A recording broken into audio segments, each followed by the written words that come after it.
And what I liked about what I read from your nomination and from the materials they sent over was that the BreachRx is actually kind of standing behind financially behind their product too with customers. You mentioned earlier, which I didn't know before, learning about BreachRx, is that you do get penalized if you don't react quickly enough.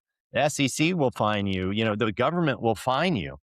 And it's not insignificant money either, right? So tell us about the warranty that BreachRx has come up with and walk us through kind of how that works.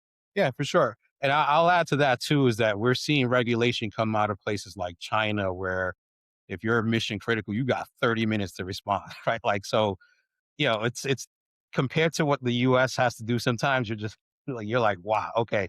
So this is what I'm saying is these manual processes can't keep up anymore. But yeah, the warranty is a big deal, right? Because so a lot of CISOs have dealt with this issue, and this is why like Joe Sullivan has been one of the folks who've been talking about the platform. We in the industry know the stories between, about Joe, about Tim Brown. And so we understand the importance of making sure that we're responding the correct way, making sure we're taking regulations the right way. But there is exposure, right? And those two gentlemen have gone through the phase of this is where personal liability comes in. And so you will see a lot of CISOs now talking about, hey, am I covered under directors and officers insurance? And am I covered here? Is there side A differential and conditions? All of that stuff, right? But what we offer with the warranty is, and this one's genuinely new, right? So there's about a $3 million coverage instrument tied directly to using the platform. So it protects executives from personal liability arising from any incidents managed through the BreachRx platform. And this isn't marketing, right? This is a financial safeguard.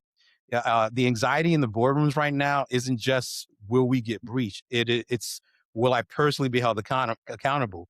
The SEC disclosure rules, like you were talking about, personal liability trends, derivative lawsuits, executives are exposed in ways that they just weren't 5 years ago.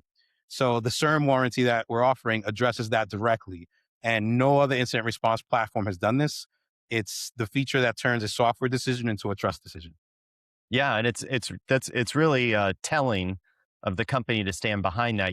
I've been in technology for 30 years, and we always stood behind 4 nines or 5 nines or 6 nines or whatever we were going for in terms of network availability and service availability, and the outcomes where you get a credit, right? I've taken down your business for whatever period of time. Could have been a minute, could have been 5 days, but you get a credit, Yeah. right? And that's it. And so you guys are really standing back and going, well, if this fails for some reason, we got your back financially. So that's really differentiated. We like to think so. Yeah. Now the company's also leaning heavy into the AI world, right? They've developed this Rex AI. It's described as kind of the first Gen AI engine built for this incident response. Walk us through kind of what Rex AI does and how it's kind of different than regular general purpose AI. Yeah, for sure. Look, incident response is one of the worst environments for decision making, right? You're under time pressure, information's incomplete, regulators have deadlines that don't care about your fog of war, and you're coordinating people who don't usually work together. So Rex AI is the first generative AI engine purpose built for that environment. It doesn't just summarize, it guides, right? So it gives responders accurate, real time direction based on specific facts of the incident. That matters because the difference between a well managed incident and a catastrophic one is often whether the right people made the right calls in the first few hours. So that's how I would have summarized Rex AI.